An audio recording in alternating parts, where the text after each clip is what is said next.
Nuestro segundo tema, faltan 2 minutos para las 5 en la tarde de hoy de La Vida en Historias. El segundo tema a tratar es el 1 de noviembre.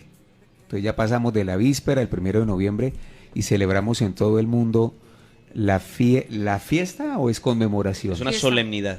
Es una solemnidad de los santos, 1 de noviembre, que celebra la Iglesia Católica. Esta solemnidad es una conmemoración a la memoria de todos aquellos que han alcanzado el cielo. Que son más de 10.000 santos que tiene la Iglesia Católica, la Iglesia ha ¿no? nombrado, pero en el primero celebramos a todos, la abuelita, la tía, todos los que, aunque no los tengamos hoy en estampitas, no sean reconocidos, pero son santos. Toda la gente que ha salido del purgatorio y que ahora está en el cielo es la que celebramos el 1 de Bueno, sí, noviembre. porque el Evangelio dice que todos estamos llamados a ser santos, ¿no? Exacto. Sí, claro. Entonces, una vez que el alma es purificada en el purgatorio y sale de allí, ¿por qué sale? Por nuestros sufragios. Por eso tenemos que orar. Ahorita en el siguiente tema vamos a hablarle un poco más por los difuntos, para que sean liberados de allí. Y cuando estos difuntos salen del purgatorio, esas almas que purgan allí salen, ahora van a esa, eso ahora lo complementamos presencia y visión beatífica de Dios. La iglesia tiene 3 grandes grupos, o la iglesia se divide en 3 grupos. La primera es la iglesia triunfante. Son todos los santos del cielo. Todos los que están en el cielo hacen parte de la iglesia triunfante. Y que son más de 10.000, está en la historia, ¿no? Millones, son muchos. Son millones, ¿sí? Creo que todos los difuntos que han... Pero yo me refiero a esos santos, por ejemplo, uno de los santos más populares que hay es San Antonio de Padua. Exacto, ¿no? Esos santos que son reconocidos por la iglesia, algunos de ellos o todos tienen un día en el año que se celebra, ¿cierto? Sí, correcto. Bueno, el 1 de noviembre se celebran esos santos más los que en la iglesia ni siquiera, o sea, nosotros no tenemos ni idea, no podemos calcular ni 10.000, ni 10.000 millones, ni 100.000, no podemos calcular la cantidad de santos que hay, porque estamos hablando de una historia de la salvación de cuántos años, desde allá, desde el Génesis, o sea, todos esos santos.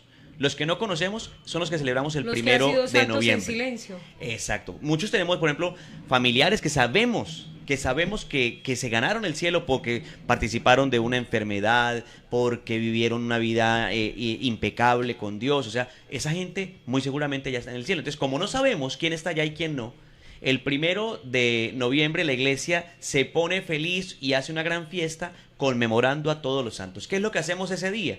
Ese día, primero que todo, es una solemnidad. Ojalá debemos asistir a la Eucaristía. Ese día se le pide a Dios que nos ayude a ser santos. ¿Qué pasa con los santos? Los santos ya están en la presencia de Dios. Hay algo que se llama la visión beatífica de Dios, es poder ver a Dios, poder estar con Él. Ese es el privilegio que tienen los santos. Era lo que no tenían los ángeles al principio, y por eso la prueba. Esa fue la prueba que no superó Luzbel. Tenemos que darle otro tema más adelante para que hablemos de los ángeles y les explicamos un poco eso. Otro tema de ángeles, pero, sí. ¿qué pasa en el purgatorio? En el purgatorio se sufre. En el purgatorio se sufre, incluso hay tormentos muy cercanos a los tormentos del infierno. Allí también hay fuego. En los niveles bajos del purgatorio, dicho en los libros de gente que ha escrito las experiencias, en los niveles más bajos del purgatorio suben los demonios del infierno a atormentar a las almas del purgatorio, que van a salir de allí. La diferencia entre el alma que está en el purgatorio y el alma que cayó al infierno es que el del infierno nunca va a salir de allí, nunca. Va a estar allí por los siglos de los siglos. Por más oraciones que y el del purgatorio, aunque está sufriendo, tiene la certeza de que aunque sea el último día, el día del fin del mundo, va a salir de allí. Entonces, ¿a quién celebramos el 1 de noviembre? A todos los que ya salieron del purgatorio, así la iglesia no los haya reconocido santos. Entonces, bueno, pero yo veo que son dos temas ligados, el primero y el 2 son diferentes. Claro, son distintos. Pero por su relato veo que están ligados, ¿no? Totalmente, porque a diferencia del 1 de noviembre que celebramos esas almas que están allá ya en el cielo, en la iglesia triunfante, le estaba explicando los 3 grupos que hay en la iglesia. La iglesia triunfante son los que ya están en el cielo. Hay una iglesia que es la iglesia purgante, que son los que están en el purgatorio. Sí. Allí están, ¿qué? Reparando, purificándose, porque como lo dice la palabra de Dios, nada manchado entrará en el reino de los cielos. Sí, ¿okay? Es correcto. Sí. Y existe otra iglesia de la que hacemos parte nosotros, otro grupo que es la iglesia peregrina o la iglesia militante, que somos nosotros, que vamos caminando, como lo dice la oración, por este valle de lágrimas. Entonces, la iglesia triunfante, una vez que está allí, por ejemplo, usted oró mucho tiempo, orado por el alma de un ser querido que se fue. Una vez que esa alma es liberada del purgatorio y va a ser parte de esa iglesia triunfante y está en el cielo, ahora esa alma es un intercesor suyo. De allí el gran beneficio que tiene orar y hacer sufragios por los difuntos, porque cada alma que una oración mía, que un acto de caridad mío libera del purgatorio, se va a convertir allá en el cielo en un intercesor mío. Por eso la jaculatoria que hacían, ahora la escucho muy poco en los novenarios, pero sí me quedó grabada esa jaculatoria porque mi papá era devoto de las benditas almas y él siempre hacía la jaculatoria.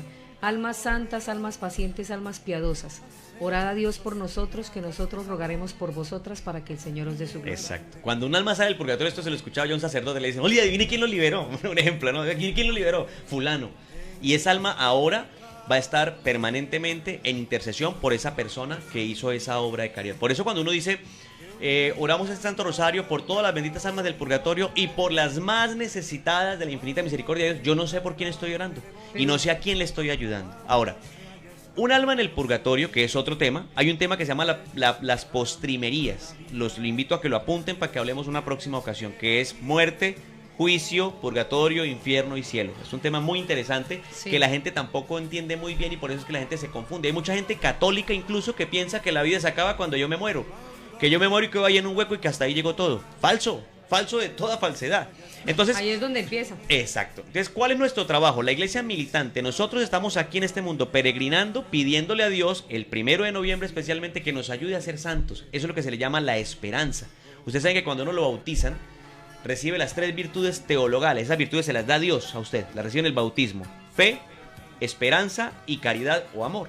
La fe es que yo tengo la fe de que la vida eterna existe, creo en eso lo manifiesto en el credo, en las 12 verdades de fe que yo digo en el credo, ¿cierto?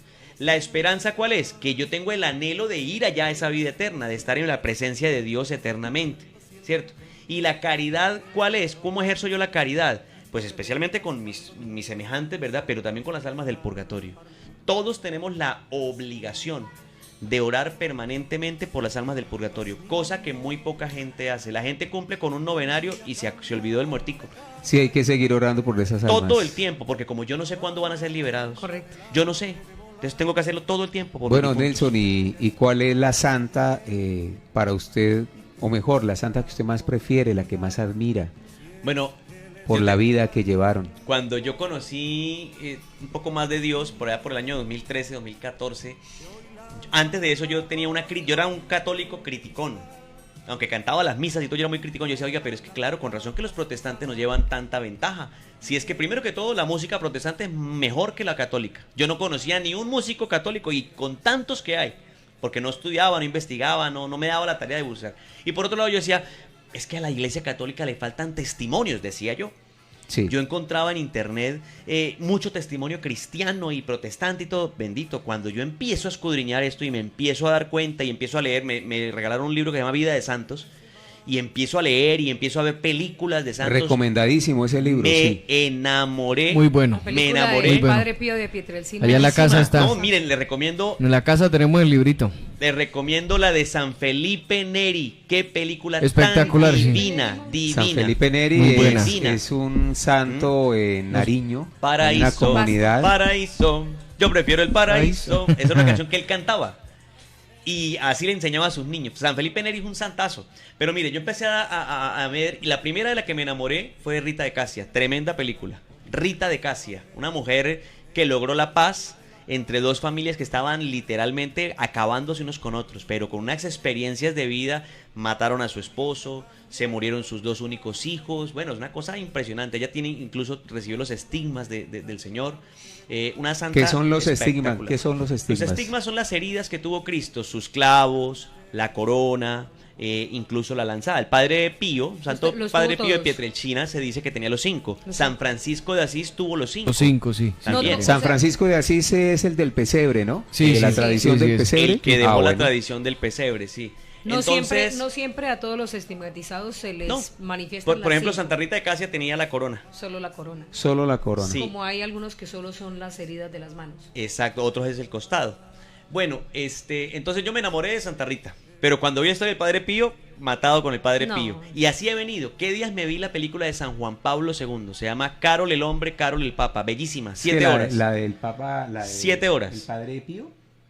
Tiene unas experiencias. El Padre Pío que O sea, cocina. mire, de hecho, la película es bella, pero Trascendentales. el libro de él es así. ¿Sabe cuál otra historia me encanta?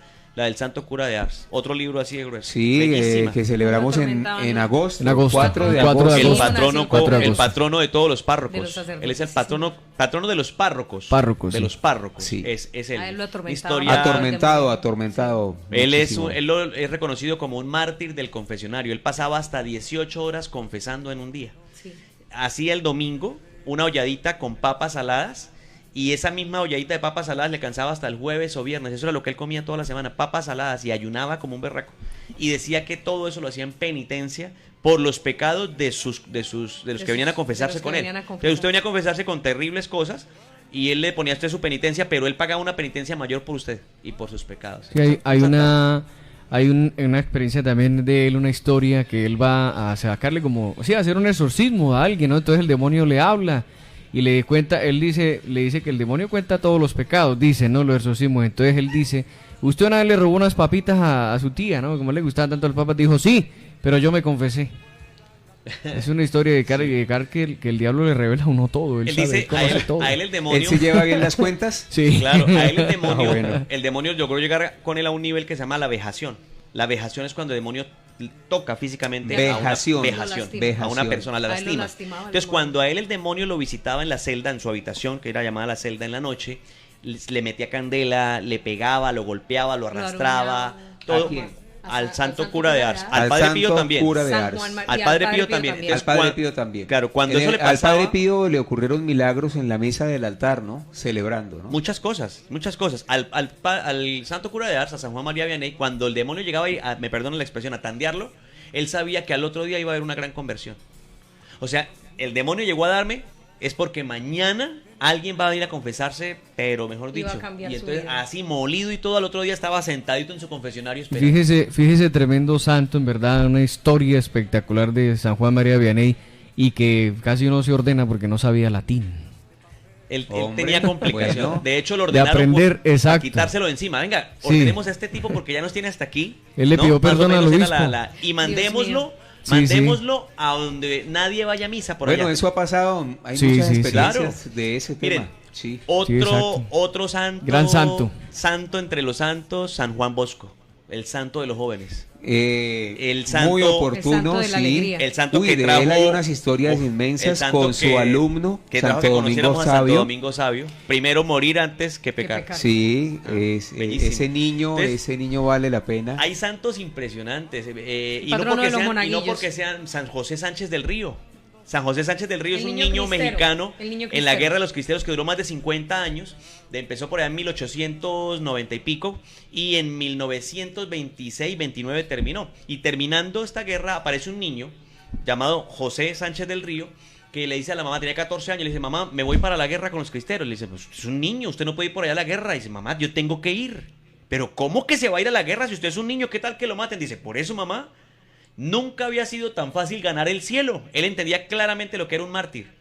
¿Cómo se llamaba? José Sánchez del Río. José Hoy- Sánchez, tenía un nombre criollito, ¿no? Mire, hay una ¿De película dónde? Viva ¿De Cristo qué Rey. nacionalidad? mexicano. Mexicano. Eso es en México. La guerra cristera fue en México. 50 años aproximadamente duró en México. Bueno, ahora que habla de México, hay una película en blanco y negro espectacular que se llama Pan y Vino, ¿cómo es? Marcelino Pan y Vino. Uy, Bellísima. esa película Ay, a mí es, Yo he visto las dos, la de blanco es y negro y la de color. enternecedora. A mí me gusta más la de Bellísimas. blanco y negro. Sí, Ambas es son hermosas. El Sí, niño de la sí. de blanco y negro es... Marcelino Bueno, Pan y Vino. de San José Sánchez del Río. Ahorita acabó de salir una nueva. Creo que no ha llegado a cine acá a Colombia todavía. Pero hay una ya vieja que se llama La Cristiada. Es bellísima. Porque Viva es la historia Cristo de Rey. San José Sánchez del Río.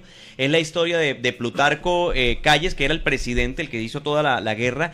Y ahí hay un hombre que era un general retirado del ejército, que en este momento está siendo elevada su causa a los altares y en cualquier momento quizá va a ser tenido en cuenta como un santo, que era el general Morosdieta, creo que era el apellido. Era casi ateo, pero ver el sufrimiento de su esposa porque no podía ir a misa y de sus hijas porque no podían ir a misa, Sí. lo conmovió tanto que él fue el que guió a los cristeros y él fue el que le dio los golpes más certeros al gobierno con los cristeros al mando de ellos, siendo un general que era más bien apático a las cosas de Dios, pero fue muy conmovido. Entonces, su causa ya se está estudiando Bueno, para elevarlo a los altares. Hay hablando, muchas historias bellísimas. hablando de las vocaciones de niños, de jóvenes, como los que menciona el mexicano, ¿cómo se llama? San San José José Sánchez Sánchez del del San Río. Río. José Sánchez del Río, como el libro de Santo Domingo Sabio, súper recomendadísimo. Hay otro libro que también me gusta mucho a mí, yo lo leí, se llama Helio y Flora.